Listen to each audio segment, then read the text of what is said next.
स्वामी जी, मन के अंदर एक जिज्ञासा है, एक प्रश्न है। प्रश्न ये है कि बुद्धत्व में और त्रिकाल दर्शन में अंतर क्या है। और कहा जाता है कि त्रिकाल दर्शन के बारे में, जैसे कि बुद्ध की घोषणा करी गई, बुद्ध के जन्म के बाद एक ज्योतिष के आचार्य आते हैं और कहते हैं ये व्यक्ति बुद्धत्व को उपलब्ध होगा। अब उसने कहा कि आगामी समय में ऐसा होगा, 30 वर्ष बाद या XYZ जो भी समय बाद। और बुद्ध भी अपने जीवन घटना काल में कहते हैं 200 वर्ष बाद ऐसा होगा। एक व्यक्ति किसी आधार पर कहता है कि ऐसा घटता और ऐसा घटा, और बुद्ध भी किसी आधार पर कहते हैं ऐसा घटेगा। तो दोनों के कहने में अंतर क्या है, यानी दोनों की चेतना के तल में अंतर क्या है। तो हम कहेंगे सूक्ष्म अंतर त्रिकाल दर्शन में बुद्धत्व में अंतर क्या है। क्या बुद्धत्व घटने के बाद त्रिकाल दर्शन घटता है? क्या हर एक त्रिकालदर्शी के अंदर बुद्धत्व होता है? त्रिकालदर्शी थोड़ा सा त्रिकालदर्शी को समझ लें तो शायद आपको बुद्धत्व और त्रिकालदर्शी का भेद मैं आसानी से समझा पाऊंगा। प्रश्न अच्छा है, लेकिन उसके लिए उतनी ही मानसिक तैयारी की जरूरत है। त्रिकालदर्शी के संबंध में अगर हम कहें तो त्रिकालदर्शी होता है जो भूतकाल, वर्तमान और भविष्य तीनों के बीच एक गणना करके कोई आगे की बात या पीछे जो घट चुकी है जिसका उसे पता भी नहीं है उसको भी देख पाने की क्षमता, इसको त्रिकालदर्शी मानेंगे। लेकिन बुद्धत्व क्या है? बुद्धत्व है समय शून्यता। बुद्धत्व है जो ना अतीत से बंधा, ना वर्तमान से बंधा, ना भविष्य से बंधा। बुद्धत्व है त्रिकालदर्शी से भी आगे की बात, क्योंकि त्रिकालदर्शी जो है वो अभी समय में बंधा हुआ है, वो समय से बंधा हुआ है। जैसे मैं कई बार कह चुका हूं कि एक समय कुछ भी नहीं था और अस्तित्व में केवल एक ऊर्जा थी जिसको हम परमात्मा आज बोलते हैं। वो केवल ऊर्जा थी, और जब वो ऊर्जा थी तो ना सत्य था, ना असत्य था, ना अच्छा था, ना बुरा था, कुछ भी नहीं था। तब शून्य भी नहीं था, क्योंकि शून्य भी एक संख्या के बीच का आविष्कार है। तब शून्य भी नहीं था, तब कुछ भी नहीं था। उसके बाद फिर कुछ ऐसा हुआ कि उसके दो होने की चाह उठी और अचानक जगत का विस्तार आरंभ हो गया। विस्तार जो जगत का है वो 3 चीजों पे डिपेंड करता है: वर्तमान, अतीत और भविष्य। वर्तमान अतीत के बगैर हो नहीं सकता,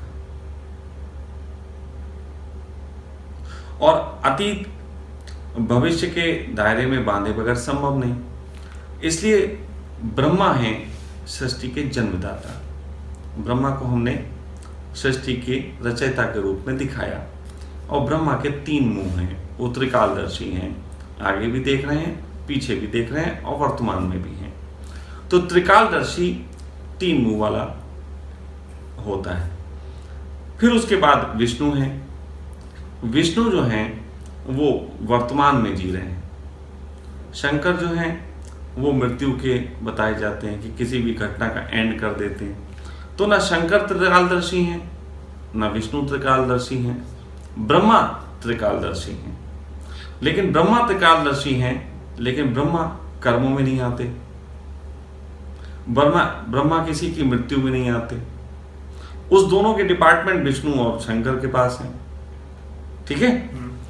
तो त्रिकालदर्शी जब कोई व्यक्ति होगा तो एक तरीके से उसकी स्थिति इन दोनों से बढ़ जाती है, क्योंकि उसमें दोनों समाहित हैं। तो त्रिकालदर्शी हम बुद्धत्व के बहुत निकटता की बात मान सकते हैं, क्योंकि बुद्धत्व सर्वोच्चम ऊंचाई है। बुद्धत्व वहां है जहां पे समय भी समाप्त हुआ। बुद्धत्व वहां घटता है जहां समय भी समाप्त हुआ, और जहां समय है वहां पे चमत्कार घटते हैं। अतीत के बारे में बता देना, भविष्य के बारे में बता देना, ये चमत्कारों की श्रेणी में आता है।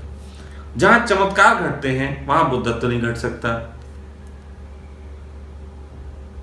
बुद्धत्व इससे आगे है।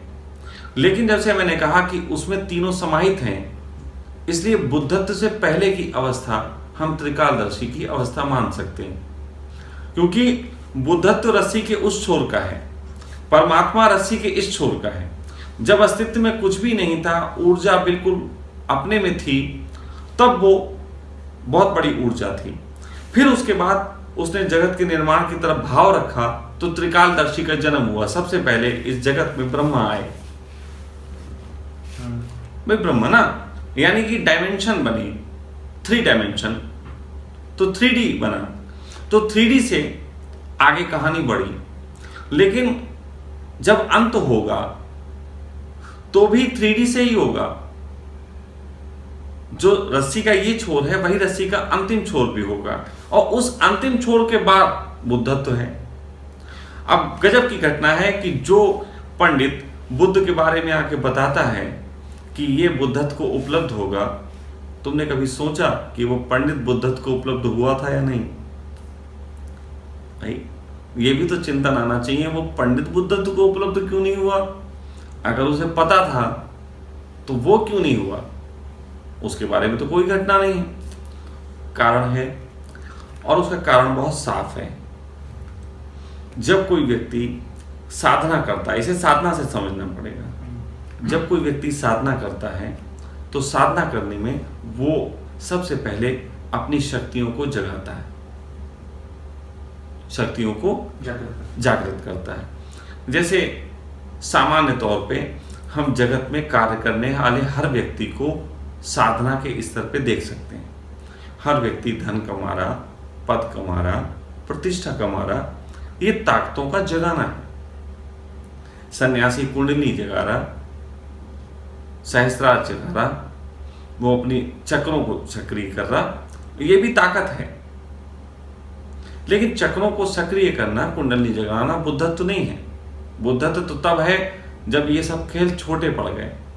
इसका अर्थ है कि जब ताकतों की व्यर्थता नजर आने लग जाती है, तब उस व्यक्ति का बुद्धत्व की पात्रता बननी शुरू होती है। लेकिन जब तक ताकतों की सार्थकता दिखाई दे रही है, तब तक वो जगत का हिस्सा है, तब तक वो जगत का हिस्सा है। तो बुद्ध के बारे में बड़ी सुंदर सी घटना है। एक बार कभी मैंने इसका उल्लेख पहले भी किया था कि बुद्ध के बारे में घटना है कि बुद्ध उपलब्ध हुए बुद्धत्व को, तो देवता उन पे फूल चढ़ाने आए। तो देवत्व बुद्धत्व से छोटा है, तभी तो फूल चढ़ाने आया, वरना बुद्धत्व को देवत्व क्यों फूल चढ़ाने आए? तो इसको श्रृंखलाबद्ध तरीके से अगर देखें तो इसमें आपको धर्म जगत के सारे सूत्र नजर आएंगे। अभी हम बुद्धत्व को रखते हैं टॉप पे। अब अगर मैं कहूं कि बुद्धत्व से छोटा क्या है, अगर मैं सामान्य जगत से पूछूं कि बुद्धत्व से छोटा, श्रृंखला बना रहा हूं, मतलब अस्तित्व में परमात्मा से लेकर और बुद्धत्व तक की एक श्रृंखला बना रहा हूं, उस श्रृंखला को आप अगर समझेंगे तो आपको समझ में आएगा कि मामला क्या है। बुद्धत्व सबसे बड़ा है, बुद्धत्व से छोटा है देवत्व। देवत्व वो स्थिति है जहां पे हमारे पास शक्तियां हमारी जागृत हो जाती हैं, लेकिन जो शक्तियों में उलझ जाते हैं वो देवता के तल पे रुक जाते हैं। जो शक्तियों को छोड़ के आगे बढ़ते हैं वो बुद्धत्व पाते हैं। लेकिन शक्तियां आती हैं तो तुमको आता है देवत्व। देवत्व से छोटा है मनुष्य। मनुष्य का अर्थ होता है जो मन में जीता है, यानी कि मन देवत्व से छोटा है। मन, फिर मन कहां से आता है? मन के पीछे कारण है हमारी आदतें। आदतों के पीछे कारण है हमारी ज्ञानेंद्रियों की जरूरतें। ज्ञानेंद्रियों की जरूरतों के पीछे कारण है हमारी इंद्रियां। हमारी इंद्रियों की जरूरत है क्योंकि है पदार्थ, शरीर। पदार्थ इसलिए है क्योंकि है भाव,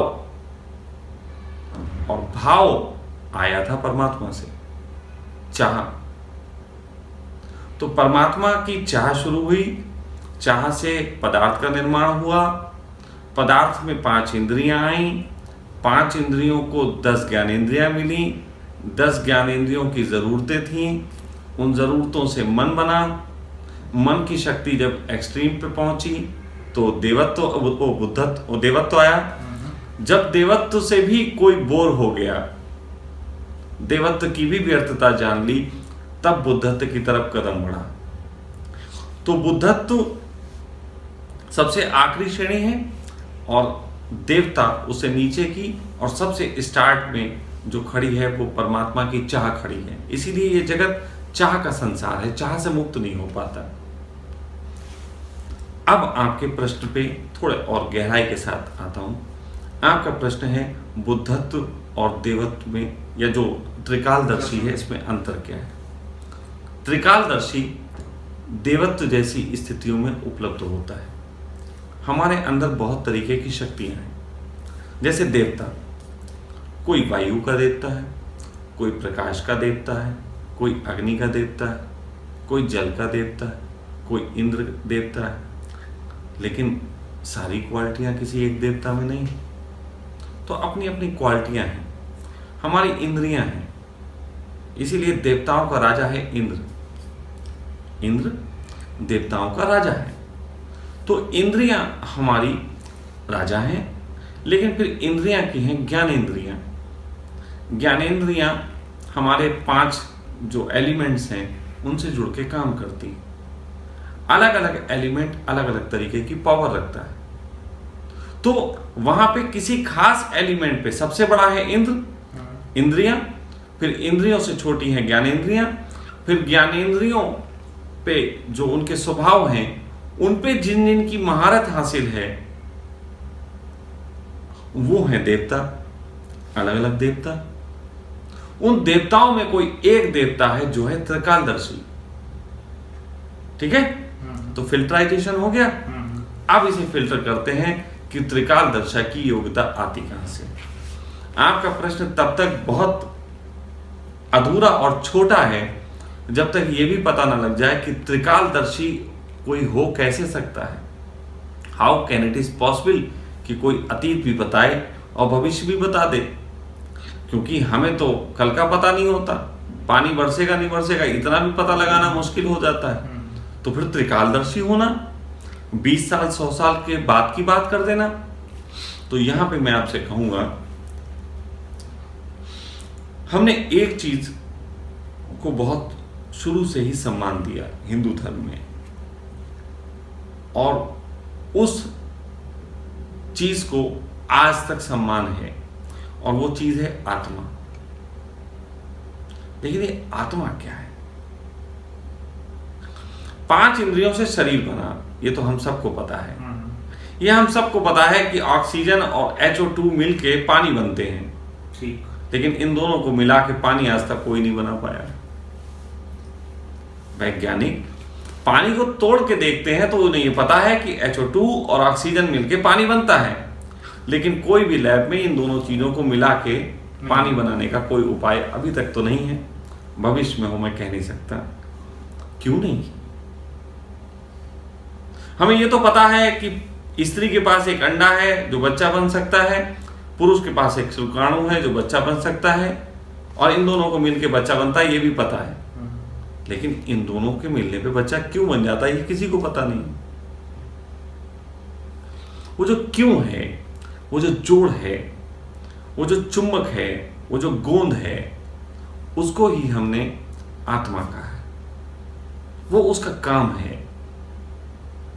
अब वो आत्मा है, इस आत्मा को एक एलिमेंट से जोड़ के समझाने की कोशिश हिंदू धर्म में बहुत पहले से की गई, और वो एलिमेंट है प्राणवायु। प्राण वायु। देखो, अगर मैं कहूं हाथ एक इंद्रिय है तो स्किन, तो मैं इसको अगर काट दूं तो जीवन रहता है? अगर मैं हाथ काट दूं जीवन रह सकता है। ठीक है? ठीक है। आंखें एक इंद्रिय है, आंखें निकाल ली जाएं, जीवन रह सकता है? रहता है। रहेगा? कान एक इंद्रिय है, कान काट दिए जाए, लकड़ी ठूस दी जाए, जीवन रह सकता है? रह सकता जुबान काट ली जाए, जीवन रह सकता है? है। जीवन की संभावना फिर भी है। सांस आपकी निकाल दी जाए, जीवन रह पाएगा? मुश्किल है, असंभव। इसीलिए हिंदुओं ने भी बहुत गहरे में शोध में कहा कि प्राणवायु हमारे जीवन का आधार है, गोंद है। प्राणवायु जरूरी है। हमारे इस पृथ्वी पे ऑक्सीजन सबसे बहुमूल्य चीज है इंसान के लिए, उससे ज्यादा बहुमूल्य कुछ भी नहीं है। और पानी भी ऑक्सीजन से ही बना, इसलिए पानी बहुमूल्य कितना भी हो लेकिन ऑक्सीजन से ज्यादा नहीं। अगर आपको एक ही वक्त में सांस की जरूरत हो, प्यास भी लग रही हो, तो मैं समझूंगा आप कहोगे सांस पहले मिल जाए, बाद में पानी तो मिल भी जाएगा। पानी मिल जाए, जरूरत नहीं है कि सांस मिले। दम घुटता हो तो प्यास है सब भूल जाओगे। तो प्राणवायु बहुत इंपॉर्टेंट चीज है। लेकिन प्राणवायु में ऐसा क्या है कि हमारे लिए इतनी इंपॉर्टेंट है? आप नाक अपनी दबा के और सांसें रोक लीजिए, आपके विचार सब एक समय बाद भागने लग जाएंगे, सब तिरोहित हो जाएगा। आप पूरी चित्त बेचैन हो जाएगा, विचारों की श्रृंखला टूट जाएगी, सब कुछ गड़बड़ होगा। तो इससे यह भी सिद्ध होता है कि हमारी सांस से केवल सांस ऑक्सीजन ही नहीं जाती, कुछ और भी जाता है जो हमारे विचारों को भी निमंत्रण देता है और कुछ करता है। अब विचार क्या है?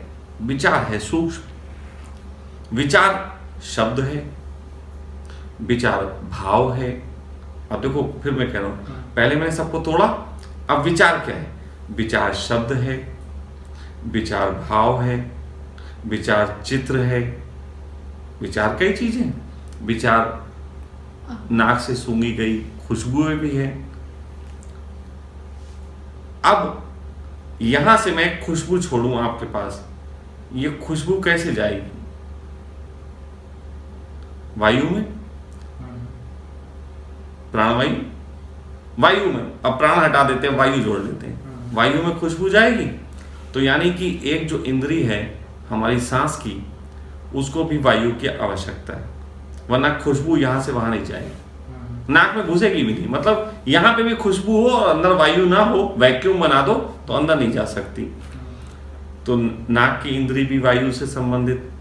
आंखों से हम कोई चित्र देखते हैं कि अगर बीच की वायु पूरी हट जाए, वायु का मतलब बीच में वैक्यूम हो जाए, जहां एयर ना हो, जहां इलेक्ट्रोमैग्नेटिक फील्ड ना हो, कुछ भी ना हो, तो आप विश्वास मानिए चित्र भी नहीं बनेगा। आपकी आंखें चित्र नहीं देख सकती। कान में ये ध्वनि हम यहां से बोल रहे हैं, आपको सुनाई पड़ रहा है। बीच से अगर हवा हटा लो पूरी, और फिर मैं कहता हूं उस हवा के अंदर भी तो बहुत कुछ एलिमेंट्स है ना, हवा के अंदर इलेक्ट्रोमैग्नेटिक फील्ड की मैं बहुत जिक्र करता हूं, उसको भी हटा लो तो आपके कान तक आवाज भी नहीं पहुंचेगी। और ये इतने गहरे जुड़ा हुआ है कि 1000 किलोमीटर से कोई फोन करता है और आप तक आवाज आ जाती। मतलब आपके कान को ही 1000 किलोमीटर बड़ा करके और मोबाइल के माध्यम से उसको रेंजों से जोड़ के एक कान को विस्तार दे दिया गया कि 1000 किलोमीटर जो व्यक्ति बोल रहा है वो आपको सीधा सुनाई दे रहा है। असल में हम समझते हैं ऐसा कि वो वहां से बोला गया और हमारे यहां तक आ रहा है, लेकिन अगर आगे चल के सिद्ध हो पाया तो सिद्ध ये होगा कि हमारा कान ही विस्तार लेके वहां तक जा रहा है। हमारा कान ही विस्तार लेके वहां तक जा रहा है जिससे वो सुन रहा है। तो आंखें भी असमर्थ है चित्र में देखने के लिए यदि वायु ना हो, कान भी असमर्थ है सुनने के लिए यदि वायु ना हो, खुशबू भी असमर्थ है सुनने के लिए यदि वायु ना हो। और दूसरी बात, अगर ये बिल्कुल, ये तो अलग बात कह रहा हूं, पहली बार ही बोल रहा हूं, अगर वायु ही बिल्कुल ना हो तो आपकी जुबान पे स्वाद भी नहीं आ सकता, आप बोल भी नहीं सकते। अगर किसी वैक्यूम प्लेस में जहां पे हवा बिल्कुल भी नहीं है, किसी भी तरीके का एनवायरनमेंट वायुमंडल नहीं है, ऐसा वैक्यूम हो तो उस वैक्यूम के अंदर आप बोल नहीं सकते। उस वैक्यूम के अंदर आप बोल भी नहीं सकते। मतलब तमाम इंद्रियां अपनी कितनी भी शक्ति रखती हों, लेकिन प्राणवायु यानी कि वायु मस्ट है। अब वायु के अंदर, जैसे मैंने कहा, वायु के अंदर भी कई तरीके की क्षमताएं हैं। वायु भी एक शरीर मान लो, जैसे हमारा एक शरीर है, दिखता शरीर है, लेकिन इसके अंदर छोटे छोटे कीड़े मकोड़े, पित्त कफ और ना जाने क्या क्या है। उसी तरीके से जो वायु नाम का एलिमेंट है, उस एलिमेंट के अंदर भी तमाम तरीके की चीजें शामिल हैं। उस शामिल होने में एक चीज है, 1000 किलोमीटर दूर बोली गई बात यहां पहुंचाने की क्षमता शामिल है। 1000 किलोमीटर दूर पैदा गया चित्र यहां पे देख पाने की क्षमता शामिल है। यानी कि वो बहुत दूरी से कुछ ऐसी पावर्स रखती है जो हमारे शरीर को, हमारी इंद्रियों को सीधे सीधे पकड़ में नहीं आती। इसके लिए टूल्स माध्यम बनते हैं। ठीक है, इसके लिए टूल्स माध्यम बनते हैं। अब इन्हीं टूल्स में एक टूल्स इंसान के अंदर है, वो है कल्पना शक्ति। ये टूल्स है, कल्पना शक्ति एक टूल्स है। वो कल्पना करने में महारत है। ऐसा हो सकता है बरसात आ सकती है, बरसात आ सकती है तो हम छाता लेके जाएं, इसे भीगने से बच सकते हैं, तो वो फिर वो छाता लेके जा सकता है, फिर बरसात में बच भी सकता है। यहां से शुरू होता है जो आपके अंदर भाव, जो कल्पना शक्ति के आपका टूल है, उसकी योग्यता शुरू होती है। आप ज्योतिष हैं, लेकिन आप एक चीज मानेंगे, यदि कोई व्यक्ति कल्पनाशीलता में अपने आप को प्रगाढ़ नहीं पाता तो वो निश्चित ही ज्योतिष के बहुत चीजों की घोषणा भी नहीं कर सकता, क्योंकि कल्पनाशीलता का एक माध्यम है। लेकिन ये कल्पनाशीलता का जो टूल है, ये जो कल्पनाशीलता की शक्ति है, ये शक्ति जब वायु तत्व के उन चीजों से जुड़ जाती है या उन एलिमेंट्स को ज्यादा से ज्यादा उपयोग कर लेती है, तो ये वो चित्र भी देख सकती है जो चित्र भविष्य में घटने वाले हैं। यही शक्ति वो आवाज भी सुन सकती है जो आज से 5000 साल पहले कही गई। अब क्यों देख सकती है? ये वैज्ञानिक प्रूफ हो गया है। वैज्ञानिक प्रूफ हो गया है कि 10,000 साल पहले बोली गई आवाजें आज भी हवा में हैं। आज भी कुछ ऐसे टूल्स हमारे पास हैं जिनको अगर हम विस्तार दें तो कल को हम उन चीजों को रिकॉर्ड कर सकते हैं। जैसे अभी मैं यहां बोल रहा हूं, एक कैसेट में रिकॉर्डिंग कैसे होती है? एक कैसेट में रिकॉर्डिंग होती है कि जब वो कैसेट घूमती है तो उसके घूमने की एक खास गति होती है। उस गति में एक घर्षण पैदा किया जाता है, घिस। उस घिसने से वहां पे एक घर्षण होता है और वहां पे जो कार्बन होता है, उस कार्बन में यहां पे जो भी हो रहा होता है वो रिकॉर्ड हो जाता है। वो चित्रों के रूप में रिकॉर्ड होता है, उसको फिल्म बोलते हैं। वो आवाज के रूप में रिकॉर्ड होता है, उसे ऑडियो बोलते हैं। फिर उसी जो रिकॉर्डेड हो गया है उसी को एक दूसरी फ्रीक्वेंसी पे रिवर्स करके हम सुन सकते हैं कि क्या उस समय बोला गया था। इसका मतलब है कि मैं बोल रहा हूं, कार्बन तो जगत में हर चीज में मौजूद है। मैं जो बोल रहा हूं वो इस कार्बन में भी प्रवेश कर रहा होगा, क्योंकि कार्बन भी एक गति करता है। वो जो रिकॉर्ड कर रहा होगा, अगर हम एक ऐसी चीज बना सकें कि इसका टुकड़ा उठाएं, वहां रखें और वो उसको रिवर्स कर ले उसी की स्पीड के आधार पे, तो निश्चित ही मैं आज जो बोल रहा हूं 10,000 साल बाद भी सुना जा सकता है। ठीक है? तो अब जो हम बाहर मशीन बनाने की बात कर रहे हैं, वो मशीन तो बाहर बनाने की बात कर रहे हैं, लेकिन वही मशीन हमारे शरीर के अंदर हो सकती है। जैसे हमारी बाजुएं हैं, हमारी बाजुएं एक ताकत है, ये शरीर में है, लेकिन इसी से हमने एक मशीन का आविष्कार किया जिसको हम क्रेन बोलते हैं। उसी प्रकार हमने माइक का आविष्कार किया जुबान की उससे फ्रीक्वेंसी से। तो इसी तरीके से बाहर के टूलों के जो आविष्कार हो रहे हैं, वही टूल अंदर जगत में बहुत पहले से मौजूद हैं। लेकिन जब कोई व्यक्ति किसी खास तरीके की साधना करता है तो उसकी साधना के वक्त उसकी कौन सी कल्पना शक्ति उसका सहयोग करती है और कौन सी कल्पना शक्ति किस इंद्रिय की ताकत से अटैच्ड हो जाती है, इस पे डिपेंड करता है कि वो देवत्व की स्थिति में कौन सी ताकतें पाएगा। जैसे साधना कोई करते हैं तो किसी को ये आने लगता है कि वो फोरकास्ट करने लगता है, लेकिन सभी तो फोरकास्ट नहीं करते। किसी व्यक्ति को साधना करता है, उसके बाद ये आ जाता है कि वो बहुत अच्छा वक्ता हो जाता है, लेकिन सभी तो अच्छे वक्ता नहीं हो जाते। किसी को साधना करता है और बहुत पेशेंस आ जाता है कि अब वो इंद्रियों को कंट्रोल कर सकता है, क्रोध को कंट्रोल कर सकता है, लेकिन सभी बुद्ध पुरुषों में तो इसके लक्षण नहीं आते। तो कहने का अर्थ यह है कि आपकी कल्पना शक्ति का यंत्र आपकी इंद्रिय की ताकत के यंत्रों के साथ मिलके उस साधना काल की देश काल परिस्थिति के आधार पे एक ऐसी कैलकुलेशन का निर्माण करता है जिससे आपके हिसाब से ही आपको एक पावर मिलती है, और वो पावर किसी को किसी प्रकार का देवता बनाती, किसी को किसी प्रकार का देवता बनाती है। उसी में एक प्रकार का देवता खड़ा हो सकता है जिसको हम त्रिकालदर्शी कह सकते हैं, जिसको अतीत भी दिखे, भविष्य भी दिखे और वर्तमान में भी समझ अच्छी हो। और हमारी चेतना के अंदर इसके टूल्स हैं, इसकी कई खोजें भी हो चुकी हैं, उसकी भी चर्चा कर लेते हैं।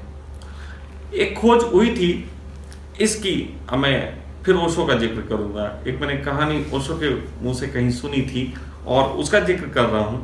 और कई बार लोग कहते हैं आप ओशो का जिक्र हर बार क्यों लाते हो? यार मुझे बहुत पसंद है इसलिए ले आते हैं, इतनी वर्षन किस लिए। तो ओशो ने एक बात बताई थी, वो मुझे सुनी थी और उन्होंने कहीं पढ़ के बोली थी।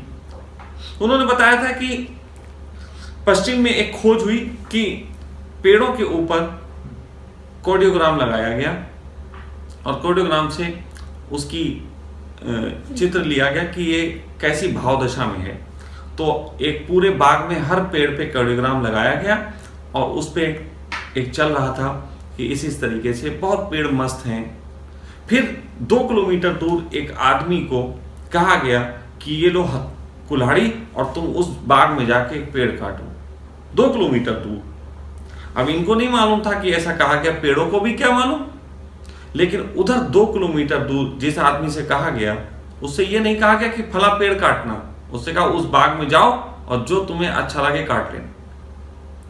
और उस आदमी ने वहां से चलना शुरू किया कुल्हाड़ी लेके, और इधर एक पेड़ का कोडियोग्राम बिगड़ गया, वो घबरा गया। और वो आदमी आया, उसने उसी पेड़ को काटा जिसका कोडियोग्राम घबरा गया था। इसे क्या सिद्ध होता है कि आदमी की फ्रीक्वेंसी पेड़ ने पकड़ी, लेकिन आदमी की फ्रीक्वेंसी पेड़ ने पकड़ी होती तो ऐसा होता कि आदमी को पता होता कि कौन सा पेड़ काटना है, जबकि आदमी ने तो बाग देखा भी नहीं था। तो इसका मतलब पेड़ की फ्रीक्वेंसी जो उसकी मौत की फ्रीक्वेंसी थी, उसके अंदर से जो आ गई थी, वो एक वैक्यूम क्रिएट कर ली थी कि आदमी आया और उसी पेड़ को काट दिया। वो उसकी तरफ ही खिंच गया और उसी को काट दिया। लेकिन जब उस व्यक्ति को विचार दिया गया था, तब इस पेड़ ने कंपन शुरू किया था। ये कोई पहले से तो कप नहीं रहा था।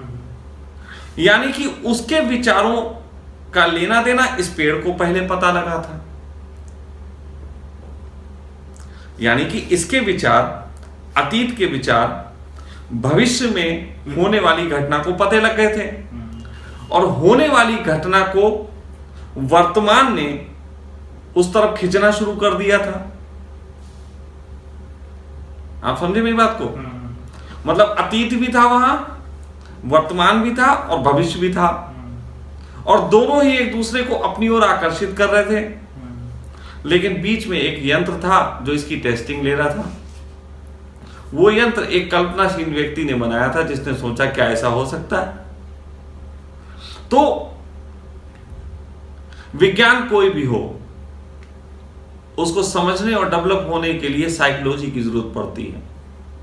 और साइकोलॉजिस्ट कोई भी हो, फिलॉसफी के बगैर वो अच्छा साइकोलॉजिस्ट हो नहीं सकता। और फिलॉसफिकल कोई भी व्यक्ति हो जो साला कल्पना भी नहीं कर सकता, वो फिलॉसफी क्या खाक करेगा। तो कल्पना बेस है। कल्पना बेस है। तो आपकी कल्पना शक्तियां इस स्थिति में डेवलप होके एक दिन त्रिकालदर्शी तक की योग्यता पा सकती हैं। तो इसलिए अब तो ये क्लियर हुआ कि त्रिकालदर्शी संभव है। लेकिन हाँ, अब त्रिकालदर्शी और बुद्धत्व का अंतर थोड़ा सा समझ देते हैं। त्रिकालदर्शी उपलब्ध हो जाना देवत्व को उपलब्ध हो जाना है, बुद्धत्व को उपलब्ध हो जाना नहीं है। क्योंकि बुद्धत्व त्रिकालदर्शी से भी आगे चला जाता है। बुद्धत्व तो ऐसा कहेगा, अरे किसने पेड़ काटा, किसका काटा, क्या लेना देना यार, जो हो गया हो गया। तो बुद्धत्व तो तभी घटित होगा जब ताकतों से पूर्णता मुक्ति हो जाएगी, जगत में क्या हो रहा है क्या नहीं हो रहा है, शुभ और अशुभ दोनों का स्वीकार हो जाएगा, तब बुद्धत्व घटित होता है। और जिसको बुद्धत्व घटित हो गया वो इस तरीके की चमत्कारिक घोषणाओं में नहीं पड़ता। समझना, वो इस तरीके की चमत्कारिक घोषणाओं में नहीं पड़ता, क्योंकि उसका लेना देना इस बात से नहीं है कि वो चमत्कारों से तुम्हें प्रभावित करके कुछ कहे, बल्कि चमत्कारों की व्यर्थता बता के वो तुम्हें बुद्धत्व की ओर आकर्षित करता है। समझे?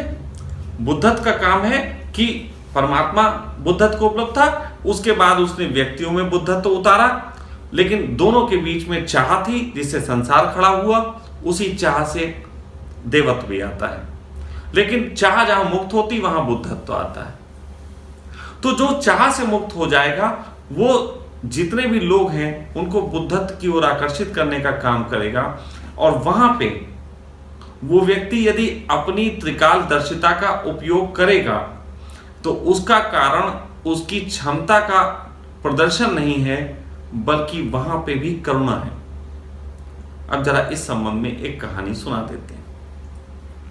एक कहानी सुनाएंगे फिलॉसफिकल, एक सुनाएंगे यथार्थ की। तो पहले फिलॉसफिकल सुन लेते हैं। फिलॉसफिकल कहानी है कि एक लकड़हारा जंगल में लकड़ी काटने जाता था। वहां पे एक बाबा का झोपड़ी हुआ करती थी। तो बहुत सालों से वो लकड़ी काट रहा था। एक दिन बाबा उससे कहने लगा कि भाई तुम आगे के जंगल में कभी गए? तो उसने कहा आगे के जंगल में मतलब? तो उसने कहा यहां तुम लकड़ी काटते हो, आगे के जंगल में जाओ, वहां चंदन की लकड़ी। तो उसने कहा अच्छा। वो आगे गया, उसे चंदन की लकड़ी मिली।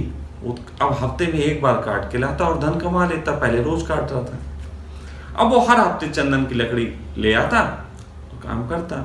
बाबा की झोपड़ी बीच में पड़ती थी। फिर एक दिन उस बाबा ने उससे कहा कि भाई तू, मैं देख रहा हूं तू हमेशा चंदन की लकड़ी लाता है, क्या इससे आगे कभी गया? तो उसने कहा इससे आगे कहां जाऊं, सबसे अच्छी लकड़ी चंदन की। उसने कहा पागल, उससे आगे जा, उससे आगे चांदी की खदानें।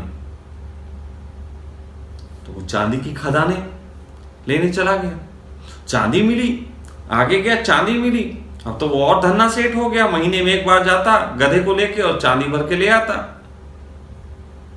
फिर उससे एक दिन बाबा ने टोका, भाई तू आगे गया। अब उसने कहा चांदी से आगे, उसने कहा सोने की खदानें। उसने उसे सोने की खदानों का पता बता दिया।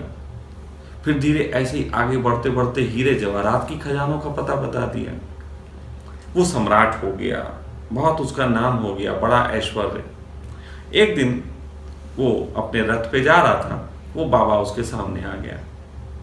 वो रथ से उतरा, उसने बाबा के पैर छुए। जब बाबा के पैर छुए तो बाबा ने पूछा मुझे तुझसे कुछ कहना है? उसने कहा मुझे मालूम है आप क्या कहोगे। आप कहोगे आगे गए, और मैं आपको बता देता हूं, पहले ही बता देता हूं आपका जवाब, हाँ मैं आगे गया, मैंने पूरी पृथ्वी की खोज कर ली। इन रत्नों से बड़ा कुछ होता नहीं, इसलिए आपकी बात अब कुछ बताने लायक नहीं है, मैंने सब खोज करके देख लिया, अब आगे कुछ भी नहीं। तो बाबा ने कहा पागल, उसके आगे मैं खड़ा हूं। तूने कभी सोचा जिसको जवाहरातों का पता हो, जिसको सब पता हो, वो कैसे एक झोपड़ी में आनंद ले रहा? वो आदमी झोपड़ी में था लेकिन उसको आनंद का पता नहीं था। बाबा ने उसे दुनिया भर की यात्रा कराई और अंत में उस आनंद की बात कही।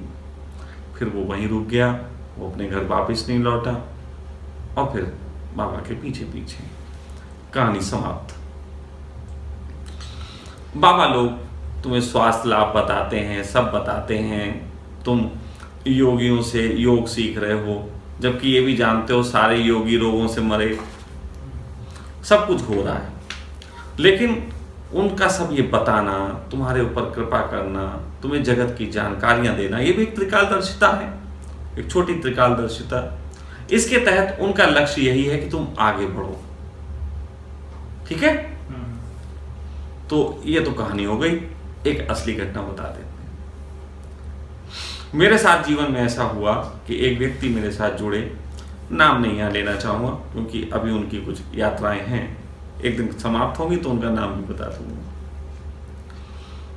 वो व्यक्ति मेरे साथ जुड़े और उनकी बड़ी खूबी थी कि उन्हें फोरकास्ट आता था। वो कभी कभी कुछ बातें बोल देते थे जो फोरकास्ट होती थी और वो हो जाती थी। मतलब उन्होंने ये भी कहा कि स्वामी जी ये व्यक्ति मरने वाला है और वो मर गया। तो वो ऐसी फोरकास्ट करते थे, लेकिन वो मुझे मानते थे किन्हीं कारणों से। उन कारणों की मैं जिक्र नहीं करूंगा, आपको लगेगा अपना अहंकार, तो इसलिए वो हटा देते हैं। मतलब वो फोरकास्ट जानते थे और मुझे मानते थे। एक दिन उनका ये फोरकास्ट करना ऐसा हो गया कि शायद पहले तो वो मुझे प्रेम करते थे, मेरे संग रह रहते थे। एक दिन उन्होंने अपने फोरकास्ट किया, मुझसे ही टकराव कर दिया। होता है ना, जब कोई शिष्य किसी गुरु के साथ रहता है तो धीरे धीरे एक अवस्था आती है जब वो गुरु को अपने जैसा सामान्य समझने लगता है ना। अरे यार हमारा बीच क्या है, ऐसी कुछ उनकी स्थिति बन गई थी। और एक दिन राह जाते मुझसे कहने लगे, स्वामी जी वो सामने जो आदमी आ रहा है आप उसके बारे में कुछ बता सकते हैं? अब उन्होंने मेरी परीक्षा शुरू कर दी। मैंने बिना कुछ रुके, वो घटना थी, मैं हर एक के साथ नहीं अभी कि पता लगा मेरा ये वीडियो सुन के बहुत लोग आ जाएं कि स्वामी जी मेरे बारे में बताओ, नहीं, मैं थोड़े पैसे ले लूंगा फिर बता दूंगा। तो उन्होंने जब ये पूछा मैंने तुरंत कहा, मैंने कहा निश्चित ही ये आदमी अपराधी है और इस तरीके का अपराध इसने किया है, क्योंकि वो फेस रीडिंग थे, कर लेते थे, फोरकास्ट भी था और वो उस अपराधी को जानते भी थे। उन्होंने तुरंत कहा स्वामी जी बिल्कुल सही, आपने बिल्कुल सही बताया। मैंने कहा अब हाकिम लाल मैं तुमको एक बात कह देता हूँ, ये नाम भी उनका आ गया, शायद अस्तित्व चाहता था उनका नाम भी आ जाए। मैंने कहा हाकिम लाल मैं तुम्हें एक बात कहना चाहता हूँ, वो ये कि तुम्हें कभी चोर दिखते हैं, कभी अपराधी दिखते हैं, तुम्हें इस तरीके के लोग सदा दिखते हैं। कभी तुमने किसी संत को देखा? राह चलते तुम मुझे ये बताते हो स्वामी जी व्यभिचारी जा रहा, स्वामी जी वो चोर जा रहा। कभी तुम ये बताते हो कि ये संत जा रहा? तुम्हें संत नहीं दिखते? तुम्हारी सारी ऊर्जा का उपयोग इसी बात में है कि तुम्हें चोर उचक के देखने। एक बड़ी क्षमता का उपयोग संतत्व की तरफ भी करो, और संतत्व की तरफ उपयोग करोगे तो तुम्हारी ये क्षमताएं मरने लग जाएंगी। क्योंकि ये क्षमताएं जिसका तुम्हें मजा है कि लोग कहते हैं ऐसा वैसा, अब तुम्हें तारीफ करते हैं, संतत्व की तरफ बढ़ोगे तो ये क्षमताएं मर जाएंगी। तो मैंने कहा ये बात ध्यान रखना कि तुम अभी बहुत भटके हुए हो, आगे बढ़ो। खैर उन्होंने अपना चिंतन किया, वो आज सन्यासी हैं। पहले वो सन्यासी नहीं थे, अब वो सन्यासी हैं, यात्रा कर रहे हैं, इसलिए मैंने कहा भी उनकी यात्रा है। लेकिन फिर एक दिन ऐसा हुआ, उन्होंने मेरे बारे में ही घोषणा कर दी। मेरा कोई स्त्री मेरे प्रेम में पड़ी, उन्होंने उस स्त्री को लेकर घोषणा कर दी कि स्वामी जी की हत्या हो जाएगी इस स्त्री की चक्कर में। समझिएगा, उन्होंने मेरे बारे में घोषणा कर दी। उससे मेरा पूरा परिवार भयभीत हो गया कि ये तो स्वामी जी के बारे में कर दी, और स्वामी जी खुद कहते हैं कि इनकी बातें पूरी होती हैं, अब तो स्वामी जी के बारे में है। तो मैंने उस दिन उनको बुलाया, मैंने कहा आज तुम्हारी अहंकार की पराकाष्ठा हुई, अहंकार की कह रहा हूं। तो कहने लगे नहीं स्वामी जी मैंने आपके संबंध में ये देखा है। मैंने कहा कि आज के बाद तुम कभी भी फोरकास्ट नहीं कर पाओगे, क्योंकि तुमने एक ऐसे आदमी की तरफ देख लिया जो भविष्य में जीता ही नहीं, जो भविष्य में जीता ही नहीं, उसका तुम क्या भविष्य जानो। और मैंने कहा आज मैं तुम्हें बताता हूं, तुम फोरकास्ट पूरी दुनिया का कर सकते हो, रडार पूरी दुनिया का फोरकास्ट कर सकता है, लेकिन रडार के पीछे एक आदमी बैठ जाएगा तो रडार को पता नहीं चलेगा। तो मैंने कहा कि मन के तल पे सब जाना जा सकता है, जो मन के पीछे बैठा हुआ उसे तुम नहीं जान सकते। और ये हुआ भी। इस घटना को कई साल होने आ रहे हैं, लगभग 9-10 साल। आज तक उनसे कोई फोरकास्ट नहीं हुआ, आज तक नहीं हुआ। कारण है, सब उनकी यात्रा भी इसी में है। जब वो फोरकास्ट जैसी उनका अहंकार छिन गया तो वो संन्यास जैसी यात्रा की तरफ बढ़ पाए। संन्यास अभी उन्होंने 4-5 साल पहले लिया। प्यारा व्यक्ति है, मुझे अच्छा भी लगता है, मैंने उसको बहुत साथ रहा, लेकिन बीच में कभी कभी कुछ बातें ऐसी आती हैं कि लोगों को दूर भी करना पड़ता है, और वो दूर करने की घटना है। तो वहां पे जो मैंने उस व्यक्ति के बारे में घोषणा की, ऐसा नहीं है कि मैं हर वक्त जिसको देखता हूं मुझे उसका पता लगने लग जाता है। जैसे एक बार एक ने पूछा, स्वामी जी आपको तो बहुत स्पष्ट पता लगता होगा कि दुष्ट कौन है और अच्छा कौन है और कौन क्या है। मैंने कहा अगर मैं ऐसा करूं, अपने इस रडार को ऑन रखूं, तो मैं पागल हो जाऊंगा, विक्षिप्त हो जाऊंगा। जिधर देखूंगा उधर के भाव मेरी तरफ दौड़ रहे होंगे। तो प्रतिभाएं और ताकतें और देवत्व की ताकतें भी विक्षिप्तता लाती हैं। बुद्धत्व इससे भी आगे की स्थिति है। बुद्धत्व के पास ये सब समाहित है, चाहे तो वो कर सकता है, चाहे तो वो नहीं कर सकता, लेकिन वो जब भी इसका उपयोग करेगा कारण करुणा ही होगा। इसके अतिरिक्त दूसरा कोई कारण नहीं होगा। वो चाहे एक लकड़हारे को कहानी सुना के हो, वो चाहे एक हाकिम लाल को डांट पिला के हो, लेकिन इस तमाशागिरी के लिए कोई स्थान नहीं है। अगर ये तमाशागिरी संभव होती तो क्या जरूरत थी जगत कल्याण के लिए मुझे धन की आवश्यकता होती है, अरे मैं सट्टे का नंबर ही ना निकाल लेता हर बार, मैं हर बार सट्टे का नंबर ही निकाल लेता, सारा धन रोज आ जाता। लेकिन नहीं, जो साधारणता को उपलब्ध हुआ वो साधारण तरीके से ही जगत की चल रही व्यवस्था के आधार पे ही जगत के डेवलपमेंट का कार्य करेगा। अगर मैं कहूं कि मैं आपको सीधे मंजिल तक पहुंचा सकता हूं, सीढ़ी की कोई जरूरत नहीं है, तो आपको उठा के फेंकना पड़ेगा छत पे, और उठा के मैं आपको छत पे फेंकूंगा तो थोड़ा सा नुकसान तो शरीर को हो जाएगा। फेंका जा सकता है, इट इज पॉसिबल। मैं नहीं फेंक सकता तो थोड़ी ताकत का यूज कर सकता हूं, लेकिन उठा के फेंकूंगा तो आपको नुकसान होगा। लेकिन क्रमबद्ध एक सीढ़ियां बंधी हैं, उससे आप जाते हैं और नुकसान नहीं होता। आप समझ रहे? तो एक जागृत व्यक्ति उन चीजों का भी उपयोग जगत कल्याण के लिए सरलतम तरीके से करता है, ना कि बहुत घर्षण के तरीके से। जबकि सामान्य इंसान को ऐसा लगता है कि किसी दिन उसे बड़ी ताकतें मिल जाएंगी तो वो जगत में बड़ा परिवर्तन कर देगा। जैसे हर व्यक्ति ये सोचता है जब वो प्रधानमंत्री बन जाएगा तो वो अपने मोहल्ले की सड़क अच्छी करवा देगा। तो प्रधानमंत्री वास्तव में अपने मोहल्ले की सड़क अच्छी करवाते हैं, लेकिन इससे जगत का कल्याण नहीं होता, क्योंकि जगत मोहल्ला नहीं है। ठीक है? तो इसलिए त्रिकालदर्शी कैसे होता है इस संबंध में भी चर्चा हुई। बुद्धत्व की क्या अवस्थाएं होती हैं जिसमें त्रिकालदर्शी हो तो सकता है, लेकिन होने की कोई आवश्यकता नहीं है। और ये इतना ही भेद है कि त्रिकालदर्शी अपनी त्रिकालदर्शिता का अहंकार को पोषित करने में काम करेगा, लेकिन बुद्धत्व को त्रिकालदर्शिता का भी इस्तेमाल करना पड़े तो वो जगत के कल्याण के लिए करेगा। इतना सा ही भेद है। या फिर सारांश में ये कहेंगे कि त्रिकाल दर्शन देवत्व के अंतर्गत है, बुद्धत्व एक अलग घटना। आप यहाँ पे मैं आपके सारांश को स्वीकार नहीं करूंगा। ये सारांश भी अभी जगत से आया है। मैंने दोनों की स्थितियां बता दी, दोनों अपने तरीके से आकलन कर सकते हैं, कहाँ रह सकते हैं। मुझे कम से कम इस विषय पे किसी सारांश की आवश्यकता नहीं है, क्योंकि ये सारांश बहुत जागतिक है। मैंने तो स्पष्ट कर दिया, मैंने उसका भी कारण बता दिया, उसका भी कारण बता दिया। चुनाव जिसको जो करना है कर ले। मेरा इसमें भी कोई बहुत अनुरोध नहीं है कि कोई बुद्धत्व को ही चुने, मेरा कोई बहुत अनुरोध नहीं है, बुद्धत्व के प्रति भी कोई अनुरोध नहीं है।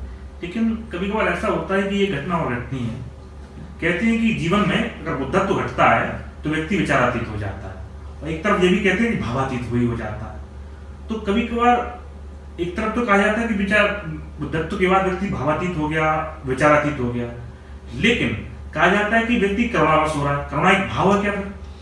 करुणा मन है। आप इसको समझो, बुद्धत्व की घटना जब घटती है तब व्यक्ति विचारातीत भी होता है, भावातीत भी होता है। लेकिन जब वो घटना अपने वेग से गुजर जाती, जैसे सुहागरात जब होती है और सुहागरात बहुत सुंदर स्त्री के साथ हो, मान लो ऐश्वर्या राय के साथ, ऐश्वर्या राय मुझे माफ करें, केस ना कर दे मेरे ऊपर, ऐश्वर्या राय के साथ किसी व्यक्ति को सुहागरात करने को मिल जाए तो वो व्यक्ति उस रात भावातीत भी हो जाएगा, विचारातीत भी हो जाएगा। लेकिन सुहागरात जब खत्म होगी तो अगली सुहागरात का प्लान बनाएगा और उस प्लान में वो करुणा का इस्तेमाल कर सकता है, अच्छी करुणा, क्योंकि वो फिर बनाना चाहता है तो उसको करुणा कह सकते हैं। अब वो अपने दोस्त को बताए और दोस्त सुहागरात मनाने के लिए जबरदस्ती के आयोजन का इंतजाम करे, उसको मन भी कह सकते हैं। तो वो एक अलग बात है। जब कोई बुद्धत्व को उपलब्ध व्यक्ति उस घटना, उस सुहागरात से गुजर जाता है, उसके बाद फिर वो सामान्य इंसान की तरह ही होता है। उसमें जब वो दूसरों को इस दिशा में ले जाने का प्रयास करता है, वो मन ही है, लेकिन वो मन को हम करुणा के नाम से जानते हैं।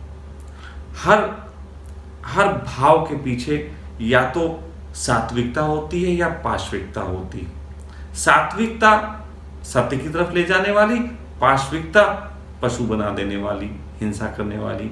लेकिन इन्हीं दो विचारों से ऊपर एक विचार है करुणा। करुणा भी मन है और उस मन के कारण जगत का कल्याण करते हैं बुद्ध पुरुष। इतनी सी बात बस है मन ही। लेकिन फिर एक बात भी आती है, तो दोनों में अंतर क्या है, विचारातीत होने में और भावातीत होने में? देखो, विचारातीत और भावातीत होने में अंतर नहीं है, बल्कि इन दोनों की मिली जुली स्थिति परम आनंद की है।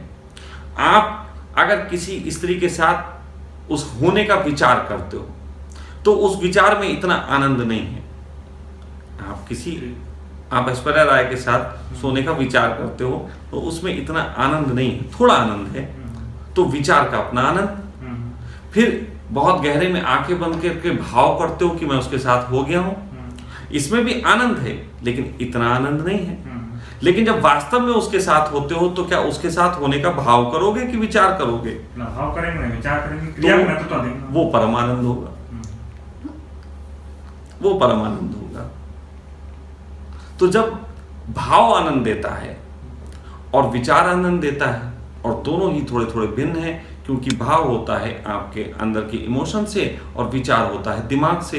तो विचार और भाव दोनों ही अपनी अपनी जगह आनंद देते हैं। लेकिन जब ये दोनों ही हट जाते हैं और वो घटना घटती है जिसके लिए विचार और भाव किया गया है, तो परम आनंद होता है। और बड़े मजे की बात है, जो आनंद दे रहे हैं वो दोनों की अनुपस्थिति में ही उस घटना में परम आनंद होता है, अनुपस्थिति में होता है, उनकी अनुपस्थिति में आनंद होता है। तो इतना सब